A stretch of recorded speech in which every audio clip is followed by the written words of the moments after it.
All right, you're going to love this discussion if you've been in the stock of Verra Mobility, but you might not like it if you got a ticket recently. Joining us, the CEO of ticker VRRM, VRRM, Verra Mobility, David Roberts is the CEO. David, thanks for being here on the Schwab Network with us this afternoon. Yeah, thank you so much for having me. Tell us about your company. I know you guys have a lot of exposure into various kind of infrastructure technology in America, monitoring, cameras and tech, school systems and safety. What's kind of your guys' main driving force for the business right now? Yeah, so we're a global leader in what's called smart transportation, and we work across a portfolio of businesses in different markets where we work with local governments in 17 countries around the world on automated enforcement to help improve safety and pedestrian safety in key areas like school zones and work zones. We work with commercial fleets as they access areas like toll roads and also work with their titles and registrations on their overall compliance.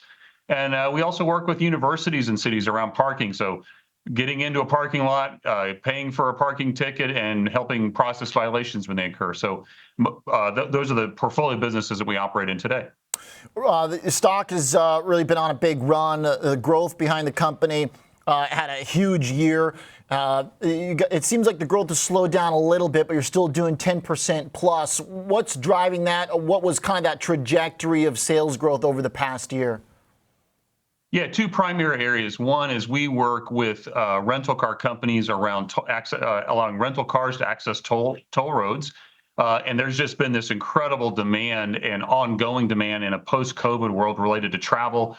Our TSA numbers are up 106% over 2019 numbers. So it's a really big continued increase. And if you look at the airlines and hotel operators, they're saying, hey, this travel thing is going to continue to grow. And so that's been a big push in our commercial services segment. And then across the country, there's been a real understanding of state legislatures around the real benefit of automated enforcement to allow police officers to focus on things that are more important. And we can have measurable safety impact in key areas like school zones and work zones. And we've been able to work with legislators in places like Florida and Georgia and Connecticut and Colorado and California. So that's really provided a real growth mechanism for that portion of our business as well. Okay, I didn't hear Illinois, so my producer is upset about his recent ticket. He can't blame you for that. Well, depending on the type of ticket, he could potentially blame us, but we'll see. Yeah, he'd blame himself for speed. Yeah. Okay, David, so what's that breakdown right now for government versus commercial? You guys pretty evenly divided? Yeah, we are. If you look across our three segments, which include government, commercial, and parking solutions, it's call it 45-45 for the two commercial and government, about 10% for our parking solutions. Okay. And then what's the sort of recurring revenue? I mean, it seems like a lot of this comes from getting established in certain localities with certain businesses. And then how does that differ in the financial sense? Like when you're thinking about profits and margins going forward, like it seems like the sales growth boom might be as you're spreading your wings. And then once you're established, what does that sales repetition look like? Yeah, so for the whole portfolio, 95% of all of our revenue is reoccurring, whether that's through the tolling aspect on the rental car or in through the violation or the camera aspect in the government solutions. The way the sales cycle works is that we partner with cities in the government solutions. The way the sales cycle works, we partner with cities. We put the Capex in the ground, so those are our cameras in most cases, where we put in the red light camera or the speed camera. And then those are paid on either a fixed fee per camera per month or a portion of paid violations. The overall margins for the business are at the EBITDA level are 44%. So we have really strong margins, despite the fact that we do have some Capex related to that portion of the business.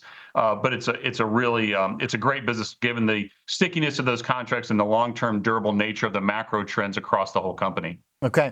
And you answered my question there about the Capex. Also saw you guys just had a big climb in your net incomes from a year ago. Notice the cash flow got hit a little bit in the last quarter. Is that from deploying some of this Capex once you get new contracts? Yeah, we talked to investors going into the year saying, hey, this will be a really high Capex year for us for two reasons. One is the growth. All of the new TAM that we've opened up in the States here in the United States, it requires an initial investment of Capex to get those cameras in the ground. So that's all revenue, very profitable. The return on that is about 18 months.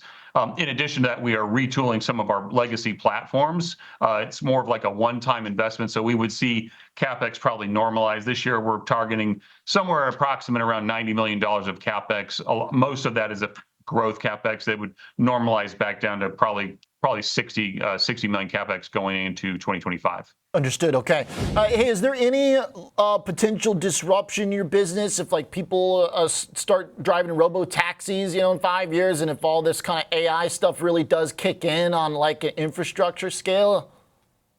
Yeah. And when we first went public about 5 years ago, that was a big concern around automated driving and things like that. And really what we've seen is while there is a world where autonomous driving is going to take place, it's many decades away. There's 220 million vehicles in the United States that are not autonomous, and the average duration of ownership is around 12 years. So it's going to take a long time to not only get the technology right, but to get the legislation right. So we feel very good about that. So no immediate disruption, but we certainly are always we have a high level of innovation within the business, and so we're always looking for what the next opportunity is that we can either build or buy via M&A. Got it. Okay, well, keep us posted. We've been talking about your guys' stock here and there on our Overlooked segment, so we appreciate the details and the insight into the business. Thanks a lot, David. Yeah, thanks. Great to be with you. Appreciate that very much. David Roberts, CEO at Verra Mobility.